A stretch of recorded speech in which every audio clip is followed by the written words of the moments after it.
Good afternoon. So happy to see you all here. So you are at the Al-Anon Long-Timers panel, not to be confused with the Old-Timers panel. So if you're on the wrong plane, please disembark now. I'm Lynn. I'm a grateful member of Al-Anon since 2013. So nice to see lots of, not old faces, but faces I recognize, plus some new faces, so welcome. We're going to go through a little bit of a history of Al-Anon in case there are any in here who are searching and unfamiliar with the program. Then we're going to tell some stories. Our panelists will give a pitch, and then we're going to open it up to some questions that we've already created, and we'll open it up to questions that you might have. I've been asked a lot of questions in my past, like, so you guys just go into the meeting for like an hour and just complain about us? Is that what you do?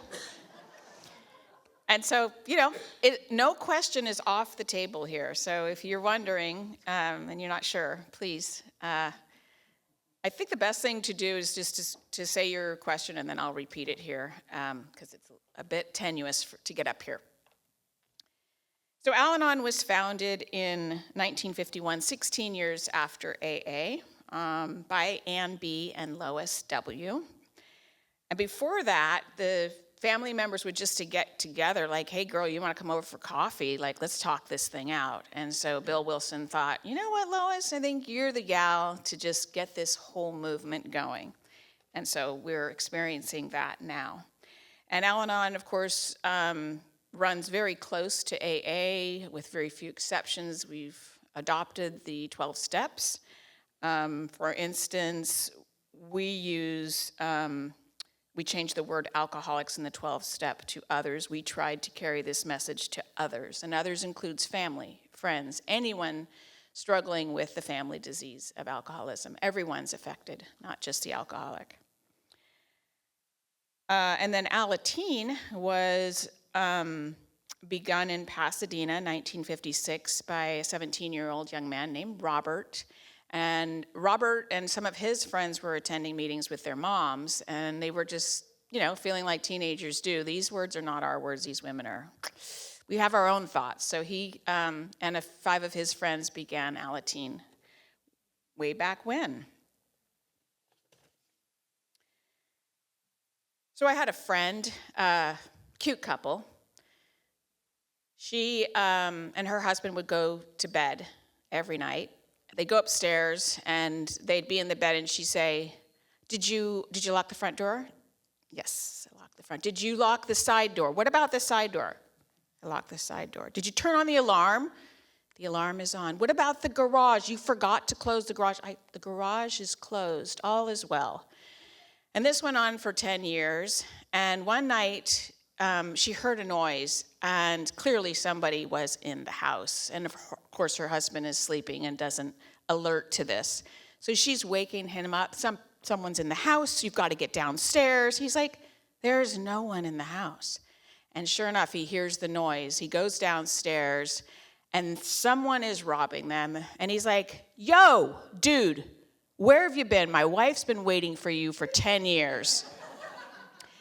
And it's this idea that we, without a program, spend our time regretting the past and painting a picture of a very bleak future. And our program tries to help us to be in the here and now, to trust God, to turn it over, to let go of yesterday, except to learn from it and to be present. And it's not easy. And so we come to Al-Anon to learn how to do a better job in that regard. So now I'd like to read from a pamphlet. It's called An Open Letter from the Alcoholic, and it appears in the Al-Anon pamphlet, 3 Views of Alcoholism. I'm an alcoholic, and I need your help.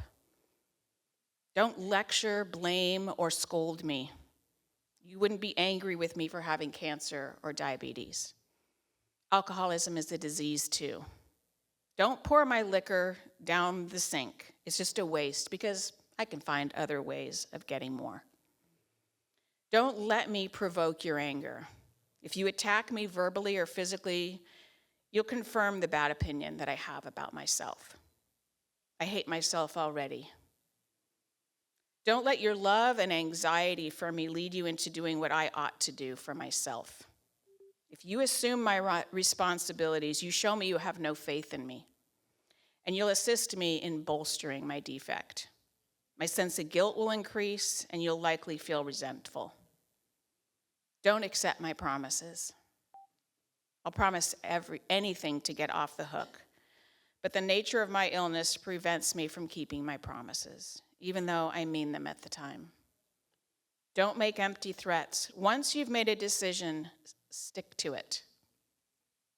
Don't believe everything I tell you. It may be a lie. Denial of reality is a symptom of my illness. Moreover, I'm likely to lose respect for you, especially for those that I can fool. Don't let me take advantage of you or exploit you in any way. Love cannot exist for long without the dimension of justice. Don't cover up for me in any way or try to spare me the consequences of my actions, my drinking. Don't lie for me, pay my bills, or meet my obligations. It may avert or reduce the very crisis that would prompt me to seek help. I can continue to deny that I have a drinking problem as long as you provide an automatic escape for the consequences of my drinking. Above all, do learn all you can about alcoholism and your role in relation to me. Go to open AA meetings, and when you can, attend Al-Anon meetings as often as you can. Read the literature. Keep in touch with Al-Anon members. They're the people who can help you see the whole situation clearly. I love you, your alcoholic.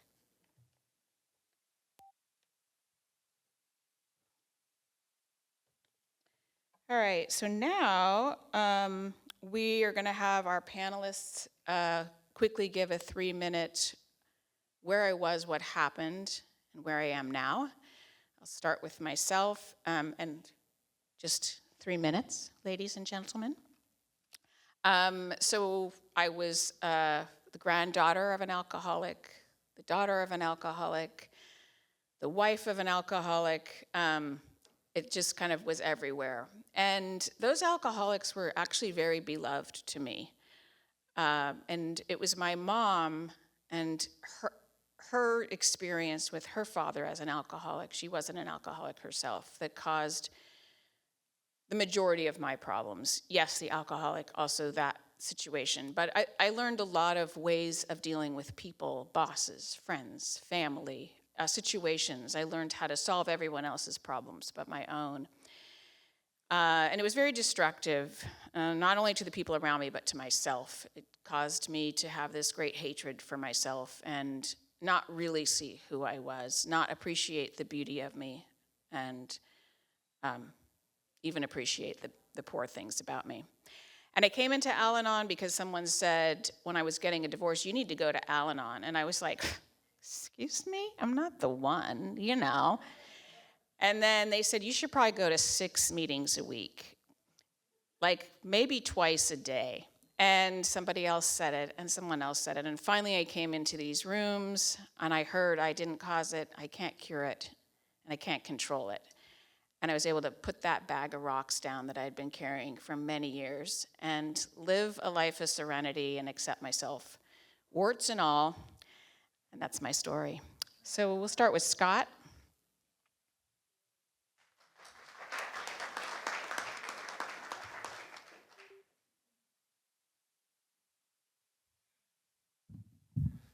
I want to thank Lynn for chairing and the committee for asking me to be a part of this.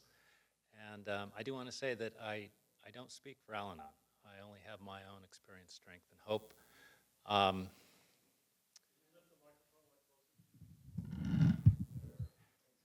Okay, is that better? Okay, very good. I want to be anonymous. But, oh, God, when I got here, I got to say that letter just, it's very emotional for me. When I got here, I was nothing but angry. I was was pissed, and she wasn't doing what she needed to do. And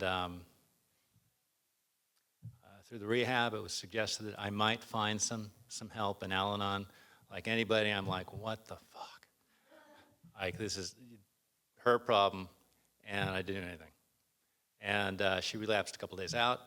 You know, looking back, I see that anybody who lived with me would need to drink. So that was natural.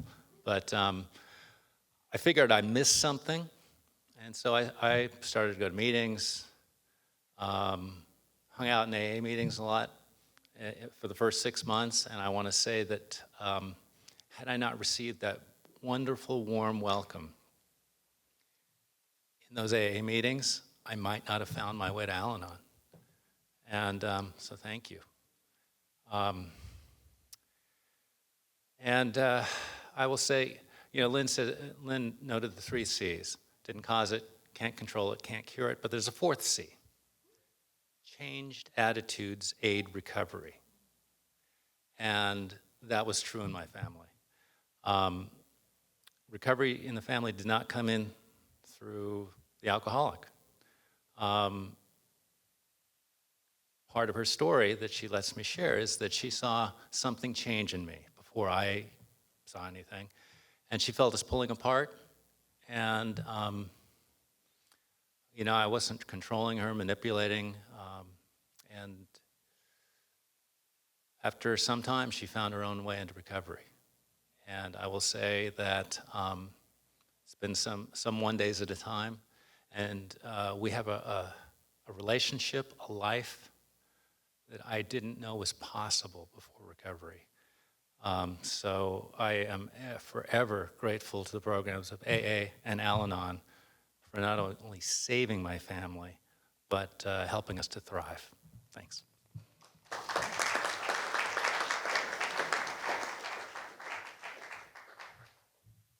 And now we have Tommy Ray, and if each of you could just announce your names as you come up. Thank you. We'll do that.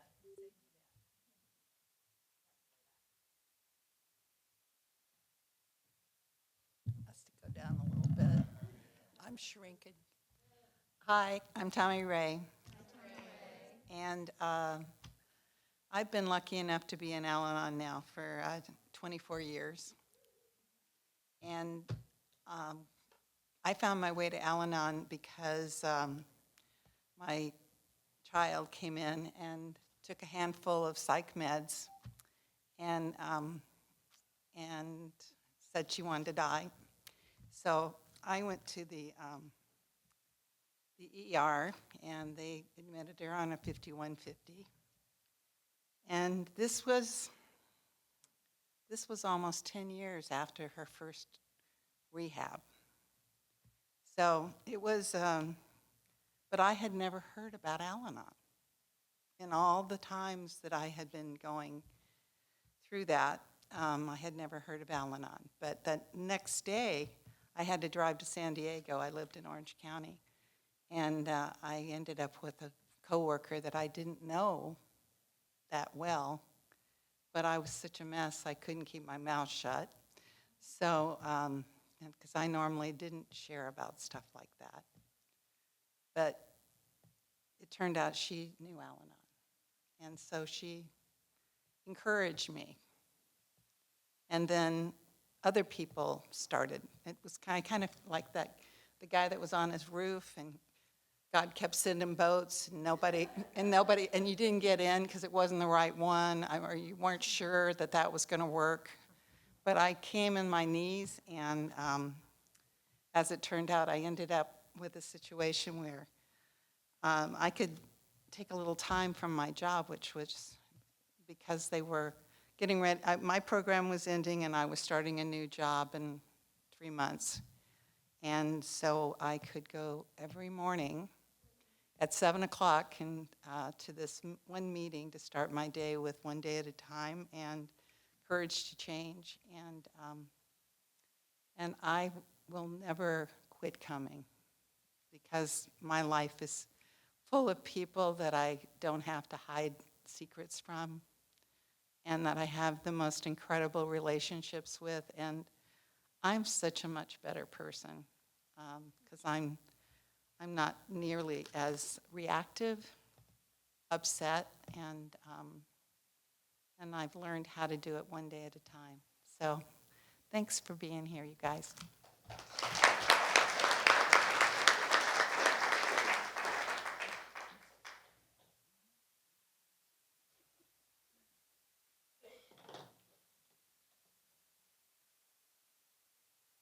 Hello, everyone.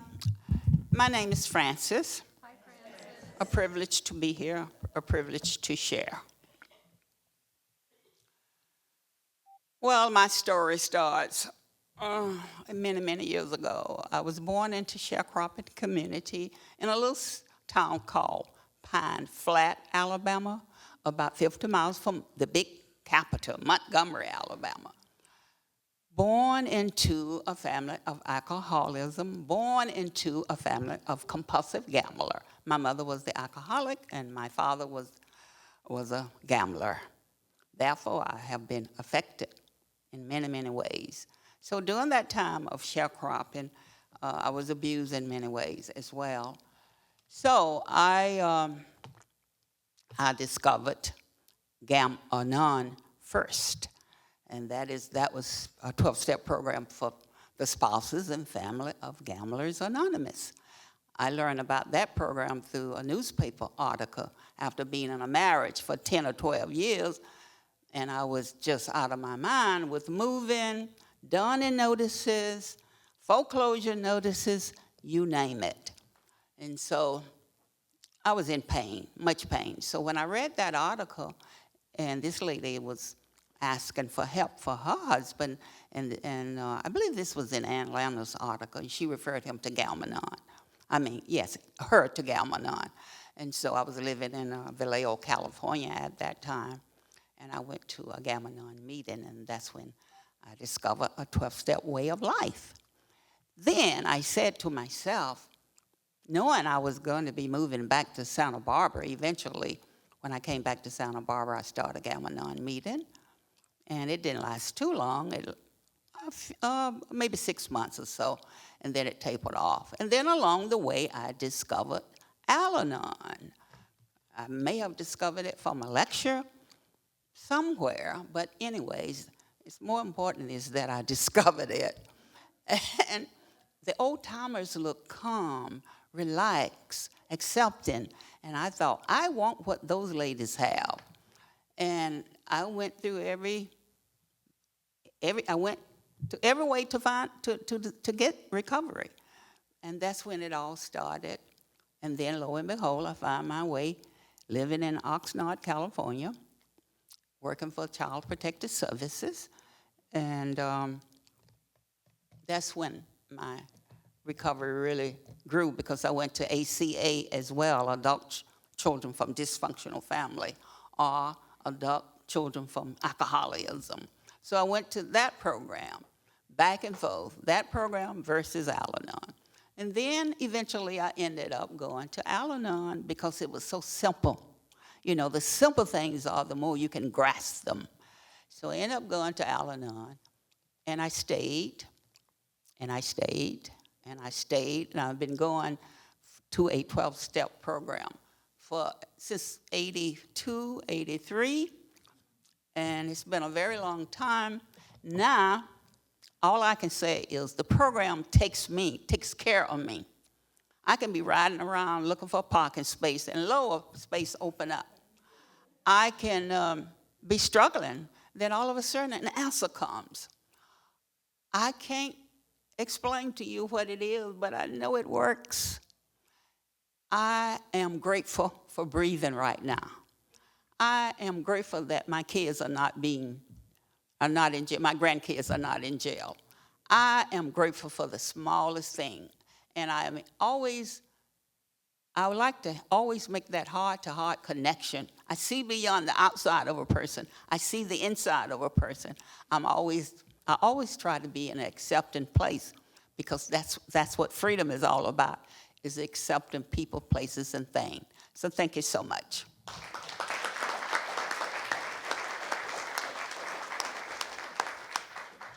Hi, I'm Valerie. Wow, what a privilege and honor to be in this room.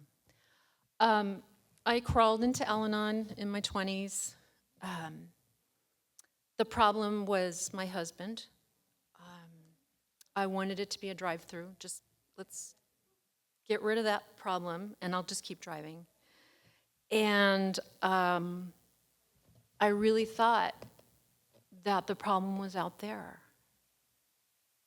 And when I first came into the meetings, I went to a Tuesday, Thursday meeting, and there's a few people here that were in that same meeting in like the late 80s. And we used to read, oh, here was the part.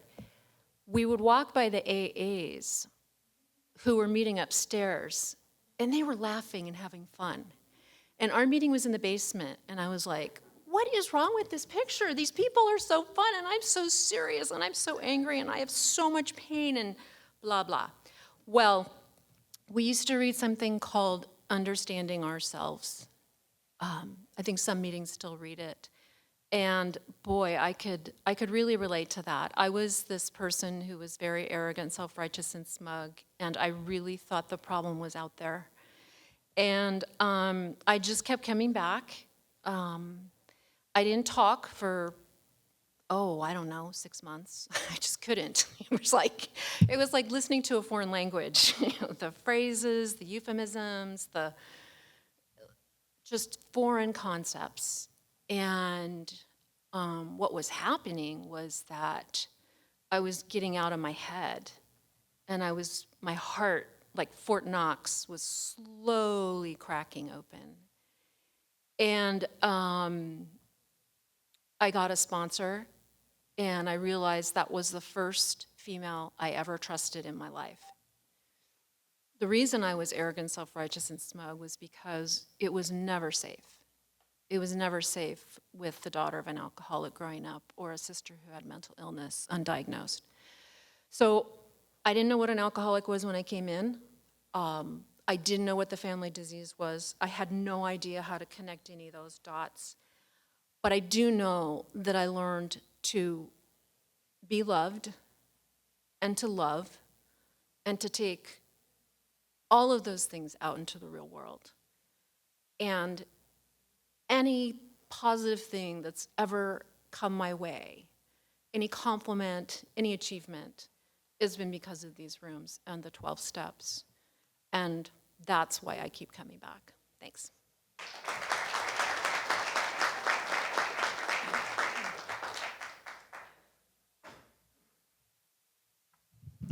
I'm Jean. I'm a very grateful member of Al-Anon. I did not grow up in an alcoholic family. Nobody drank. I mean, my dad was in a business where sometimes they'd give him a bottle of liquor and it would sit in the cabinet for a year and not go untouched. I didn't know anything about alcoholism. We had black sheep in our family, but we didn't have alcoholics.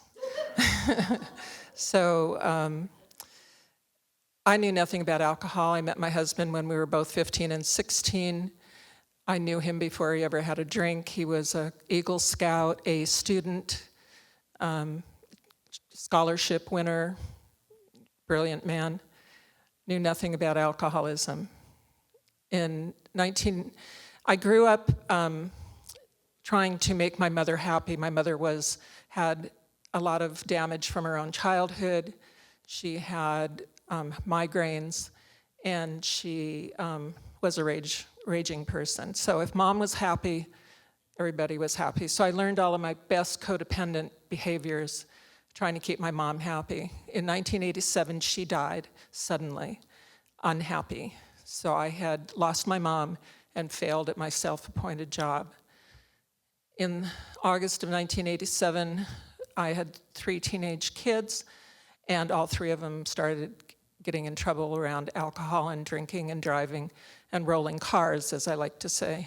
I'm grateful that they're all alive, and I'm grateful that it brought me to Al-Anon, because if it had just been my husband and me, I probably never would have come to Al-Anon, because I was in perfect denial. He drank a lot, didn't really seem to affect me, I didn't think.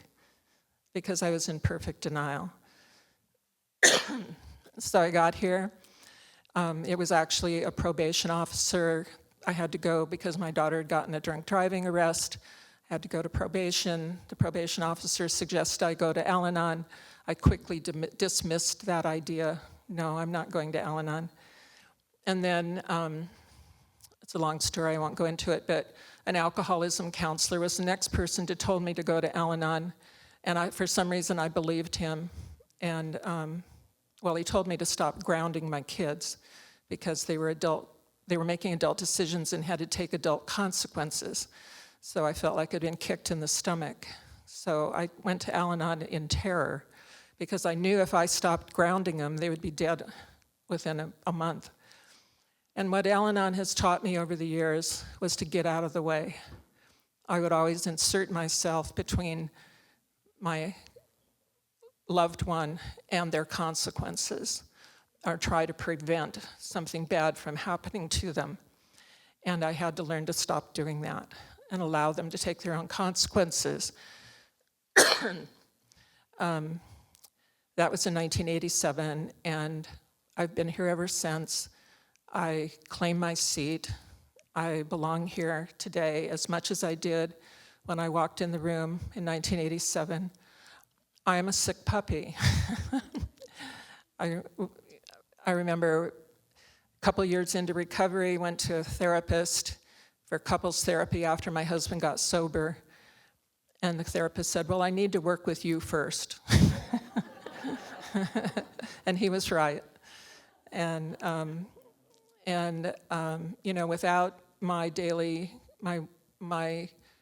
weekly meeting and my sponsors and the people that I love, I fall back into old intrusive patterns. And I just have to continue to stay out of the way, get out of the way.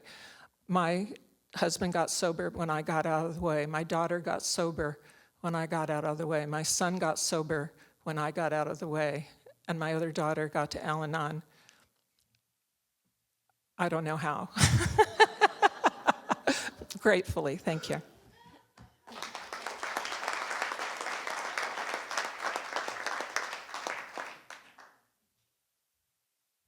Well done, y'all, sticking to the 3 minutes.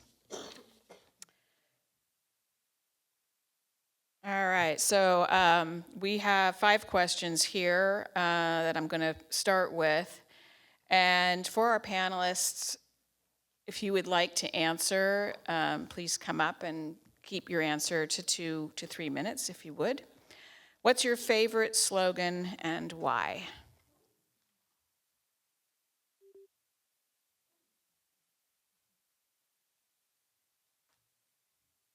My favorite slogan is let go and let God, because then I can get out of the way.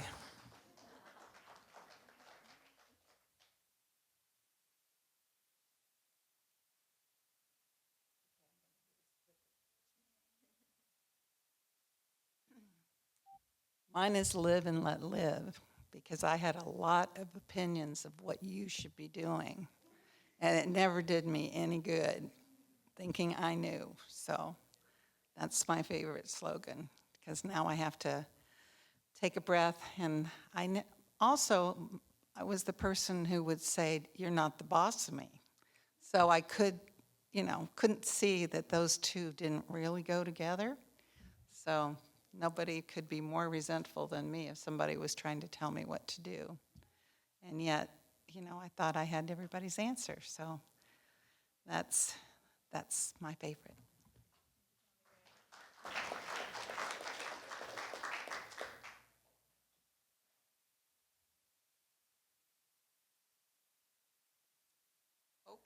Okay. My favorite slogan is live and let live. Sorry. When I show up, not judging, not comparing, not playing the game of one-upmanship. I can hear you. I can see you. I can hear what's in your heart. So I am living and I'm living, and I am allowing you to live free and happy. I like to be quiet when it's necessary to be quiet. I like to speak out when it's necessary to speak out. I don't always speak out when it's necessary. When insults come, I tend to go back to playing that little lost child, the role I took on living in my alcoholic family. But I'm working on it. But when I speak up and take care of Francis, it's freeing. So all I can do is learn and do better. Live and let live make me show up serene, ready to forgive. Thank you.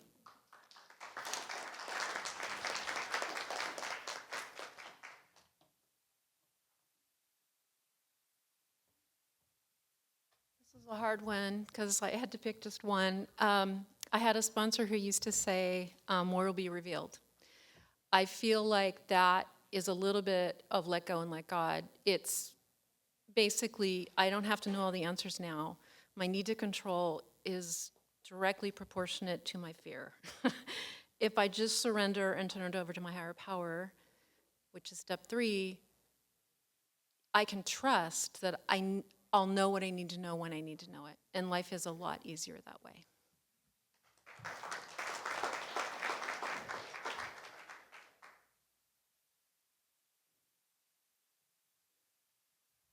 I like just for today. Just for today, I can do something for 12 hours that would appall me if I felt I had to keep it up for a lifetime.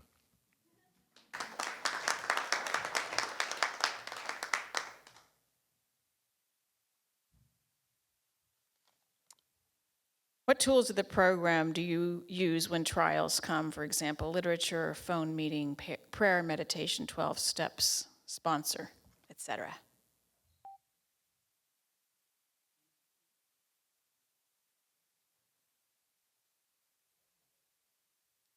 When trials and tribulation comes, um, you know what? I go back to my mother's days when trials and tribulation comes. The first thing comes out of, if the pain is bad enough, first thing comes out of my mouth is, "Oh Lord, have mercy on me." That's what my mother used to do. See, no matter how bad the alcoholic is or was, there's something we can learn from them, something to be learned. So that phrase serves me very well. Many times I feel the hurt, but I don't say nothing. Like I said, I need to work on that. So, I must take care of me in the here and now and use all the principles. I use mostly prayers and meditation. In fact, on my way over here, riding over here, I was saying, may I be a meditation prayer. May I be safe. May I be happy. May I be healthy. May I be at ease. I just let that at ease feeling wash over my body. Thank you.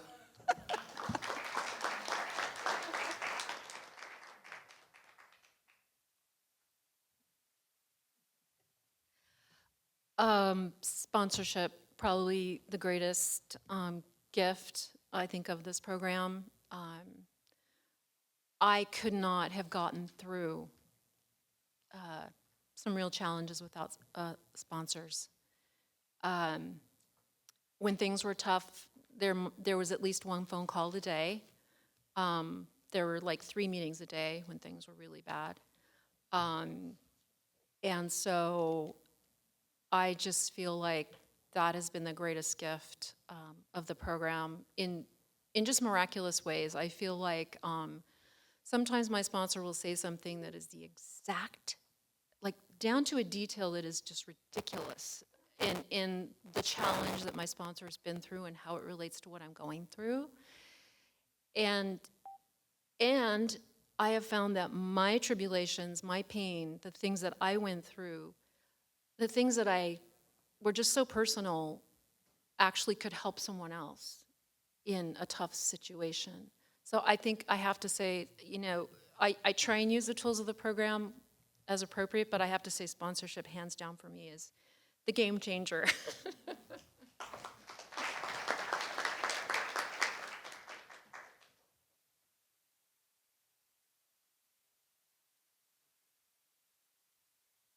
So she took mine. Sponsorship is the key to everything for me. I have a sponsor who sponsors lots of people. I was sponsored as part of a group. So if I couldn't get a hold of her, I could call Sponsee's sister. And I learned how doing service could help me as well, because that's one thing that she had 3 rules, only 3 rules when I asked her.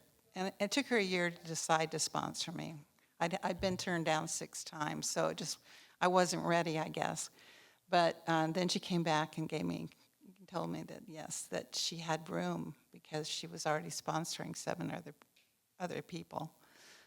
And it was so important to me. And her rules were, you go to meetings 2 a week, hopefully. You talk to me once a week, always. And you do service. Those were her rules. Because then you give back and you grow in the program. And I couldn't live without my sponsees. They're the things that they bring to me and talk to me about just make me feel so privileged to be a human being that can share this journey. Thanks.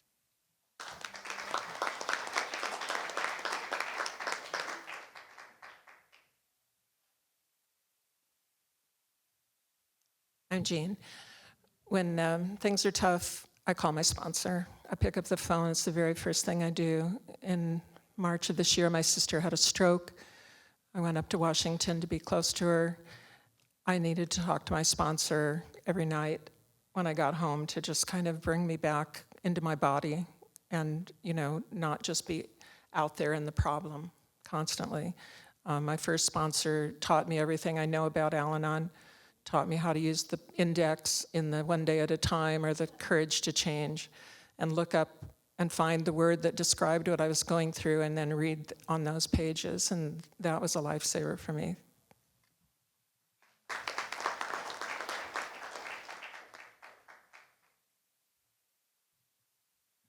I'm Scott, and I go to our principles.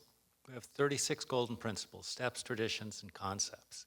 If I have a problem from the skin inward, it's a step issue. And my first sponsor taught me how to work the 12 steps in a matter of minutes on an individual issue. If it's from the skin outward, then it's a traditional issue.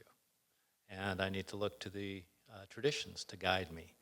And if it's something at work and in service, then I look to the concepts of service.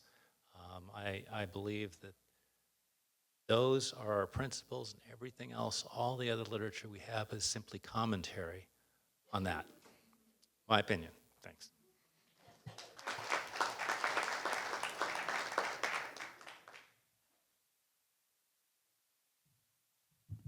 I'm going to weigh in on this question. For me, it's reaching out to a friend.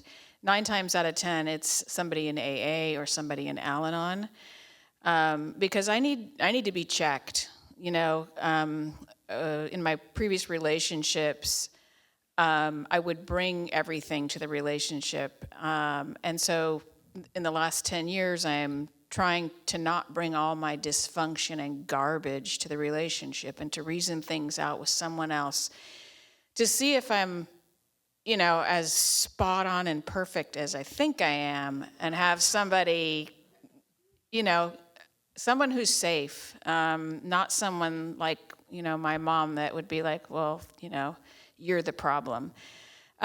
So it's a phone call, it's a coffee meeting, it might be an email, just to get checked, and also to get that experience, strength, and hope from somebody who's been down the same path that I'm down, and just hear how they solved it.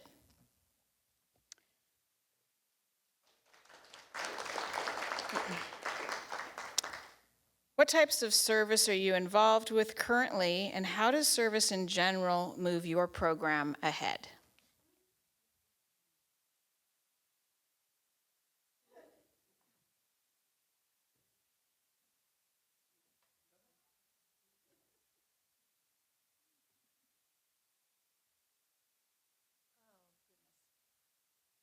Well, I backed off a little bit, so now I'm just a group rep. But I've been the chair for the Al-Anon convention. Boy, did I learn a lot about AAs at that. And I learned to love them, and they make me laugh. That was one of the fun things. And I became a DR. No, I was an intergroup rep when I was in Orange County, and then I became a DR here. Someone who had been the ADR was just not able to make the next step. So, and I wasn't being a convention chair anymore, so I was volunteered. And I did it because it needed to be done. And I learned along the way that I couldn't break it. There's not a job I've had here that I could break. I did my best, and that's all that I can do. And I keep learning through other people who do it differently that I can continue to improve. So my sponsor is actually a trustee and is in Europe right now on Al-Anon business. So I get to see what you really can get to if you have the inclination and your life is steady enough, you can do it. So who knows what will be later. Thanks.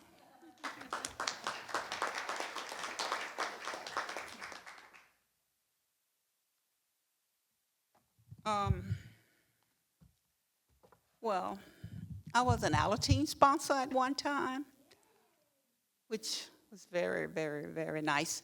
Out of high school, my two kids graduated from. So that was an honor. I did that for about a year.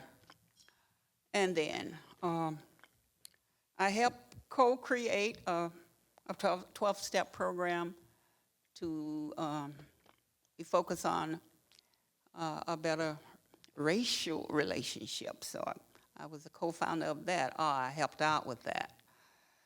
And now I do a lot of community work. I am involved in a program my ancestors brought to this country. So I'm keeping that alive, have been keeping it alive since 2008.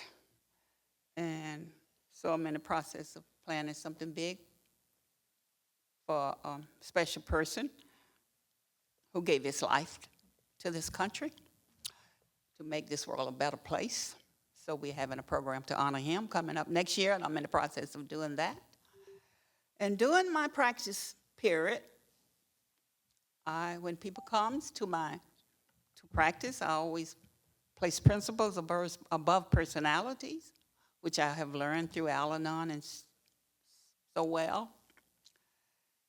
And when I show up to perform, if something is out of place, I can hear a little Al-Anon voice saying, "Acceptance, Francis, acceptance."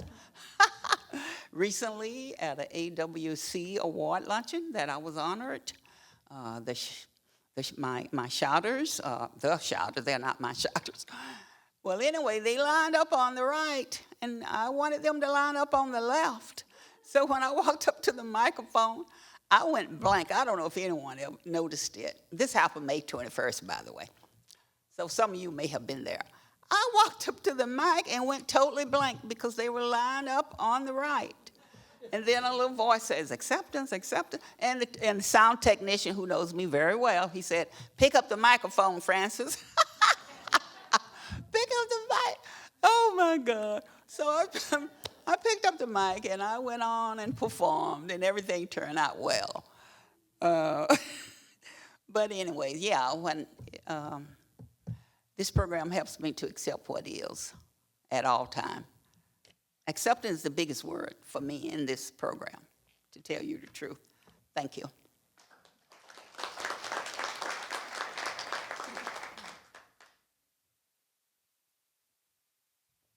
I'm Jean. I'm Jean. I need some water. So what I am, okay. So Al-Anon has led me to examine my my own stuff, my own material, and I have 2 other programs. So I participate in 3 programs, and I do service in all 3. Most of the I've done service at almost, we all do the meeting service and the intergroup service. And, in one of my programs, I've been to the World Service, and that was a really wonderful experience. But the deep down heart of my service is sponsorship, being a sponsor and being available. My phone rings, and I answer it. And I've developed deep friendships in sponsorship, and sponsorship keeps me on track because I can't be telling someone else to go to a meeting if I'm not going to a meeting. I can't tell somebody else to do this or that if I'm not doing it. So I benefit probably more than anyone does in a sponsorship relationship, being a sponsor. And I've made every mistake in sponsorship you could make. I've learned about a lot of my character defects, and they show up. But I'm grateful, and sponsorship is my number one.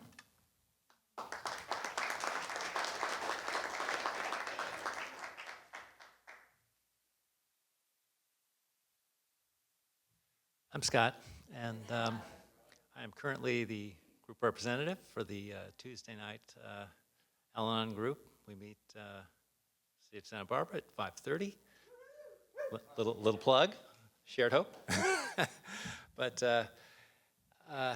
when I'm in service, it always pushes me back into the steps, because whenever I'm disturbed, no matter what the cause, the solution lies with me. And I love the alcoholics in my life. The programs allowed me to get along with them well and have a good time. It's my fellow Al-Anons that I have an issue with, but none up here. No one here. But,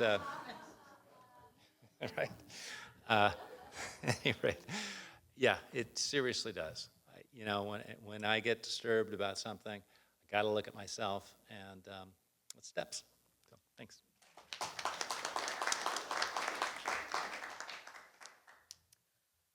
Thanks to Jesse. I'm this year's Al-Anon chair. Thank you so much for the chance to do service. Yeah. I'm in a couple other programs, and I'm really grateful for the lessons I'm learning there. It's taken me decades to get to the point where I love and accept anybody with an ism. It's like it doesn't matter to me what that ism is, working the steps, following the traditions. I think that whatever Bill W. got has been just magical. And so service keeps me connected to people. If I could have read my way into recovery, I would have. I'm a voracious reader. I love books. I mean, I would have just stayed in bed with books, and I would have just said, this is it. But it doesn't work that way. I don't recover, and I'm not human if I don't connect. And even after COVID, I really had to get into in-person meetings for my own health. So yeah, service is magical. Thank you.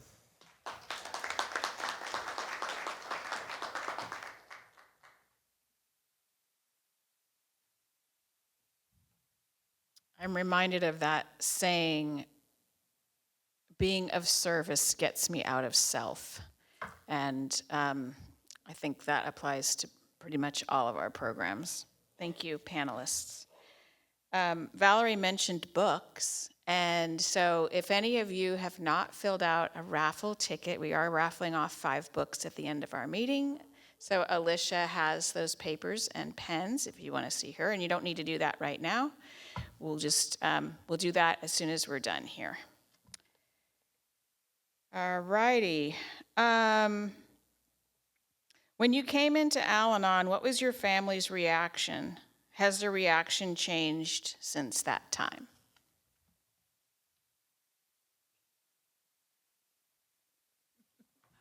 Well, I have, there were 12 of us kids. Well, when I visit my family in Montgomery, once upon a time, a long time ago, I said to my younger brothers, I want to go to an Al-Anon meeting. And one of my brothers said, Francie, you don't do that here. You do that in California. So what I did when they turned their back, when they went home, I went to a meeting. I was not going to miss that opportunity to connect with my brothers and sister in the town that I grew up, where everything was separate. So it was wonderful. I went. Feel like I was sneaking though, but I did. Doing something against that, that alcoholic family. But anyways, that did occur. And then early on, my daughter went with me to a meeting. But today, when I put this question to her, Lordy, why did I do that? I said, I sent her an email, and her reaction was, I don't believe folks should be putting their business on the street with their private lives to people they don't know. This sensitive information can be used against you when applying for jobs. I think individuals should seek out their minister or trusted friends to share information with whom they know not going to be shared. So I said, my dear, my dear daughter, I said, the program says who you see here, what is shared here, let it stays here. And if you don't follow that direction, then you're not working your program correctly. And I said, the program save lives. Save lives. And everybody is identified by their first name mostly. And I said, anonymity is a spiritual program of all of our information, ever reminding us to place principles above personality. I have not heard back from her. I didn't hear anything. I haven't heard not one word regarding that. She ignored it altogether. But anyways, so much, the program belongs to me. It took me a while, Of course, I wanted them to join me and save themselves. But, it's about saving me. So thank you.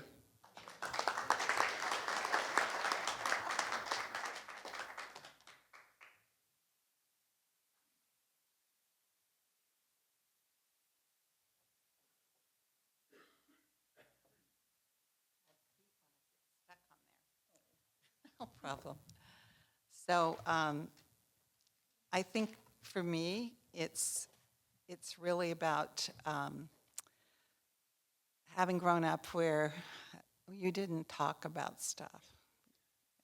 There were so many secrets that you just didn't talk about. And so, of course, my mother was sure I was talking about her. And it wasn't, her that actually sent me to Al-Anon. but the bottom line is that without being able to have that idea, that anonymity, which isn't done perfectly by everybody, but at the same time we're human and we do the best we can. I mean, how many times have I had someone ask me, how do you know them? So my answer is always, we have mutual friends. And that kind of puts the end to it, People don't need to know. But I really do appreciate the fact that I don't have to have those secrets, that idea that I got from the other program, that you're only as sick as your secrets. I'd never heard anything like that. And the other thing that I got from it is that, I needed to go to open AA meetings so I could learn to accept my child and her struggle.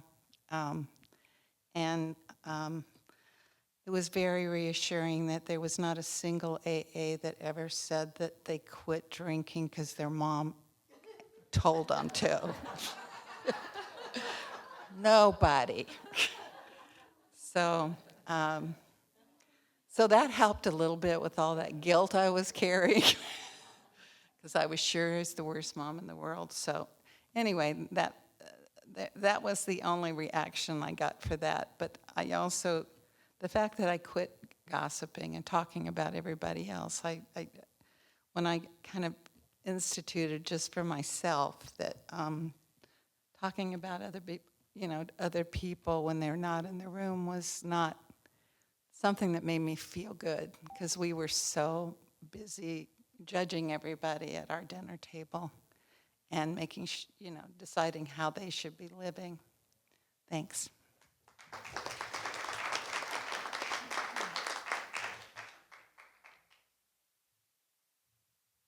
Well, when I first came to Al-Anon, I don't know what my husband thought, really. Of course, we didn't talk about it. And he didn't ever say not to, and I didn't really ask his permission. I just went. I was going for my kids. I was Mama Bear was up, and they were delighted I was going to Al-Anon. I mean, they were so happy, because there's a page in the old One Day at a Time talks about the lady with the giant thumb, and that was me. I had my thumb on everybody, and I lifted the thumb, and they were like, woohoo, But then they also had to take their own consequences, which, anyway. And my husband's family, because, he was a star and a very functional alcoholic. And when they heard I was going to Al-Anon, they thought I had lost my mind, like literally lost my mind. Like, what's wrong with Jean? Where is she? What? So anyway.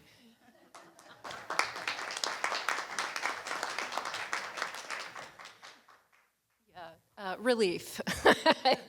I think anybody living in my house was just thrilled. They were no longer under the microscope. So, yeah, relief.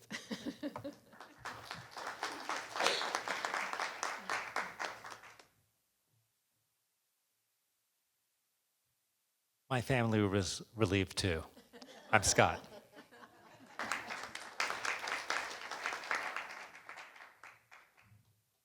Well, we're just about out of time here. If there's any a burning question out there, please shout it out. Yeah.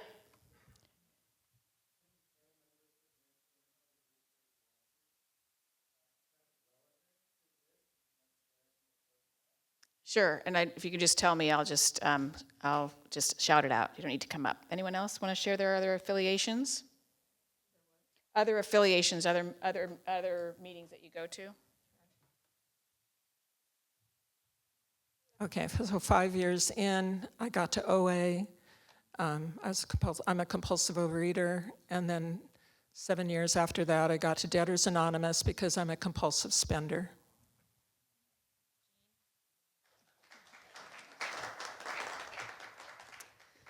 I'm a workaholic, retired, but workaholic tendencies. Still a workaholic. I go to Debtors Anonymous. I should have been going to Debt-A-Non, but that didn't exist in my town, so I went to the source, and so I watch my money. So, yeah, thank you. All right, thank you. Do we want to go ahead and give those books away if there aren't any other questions? Oh, yes, Valerie.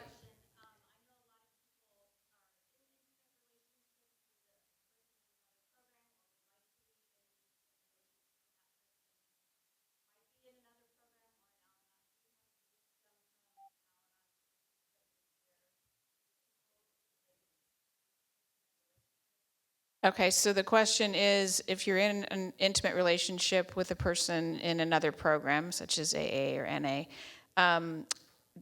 what tradition would you apply in order to have a solid relationship?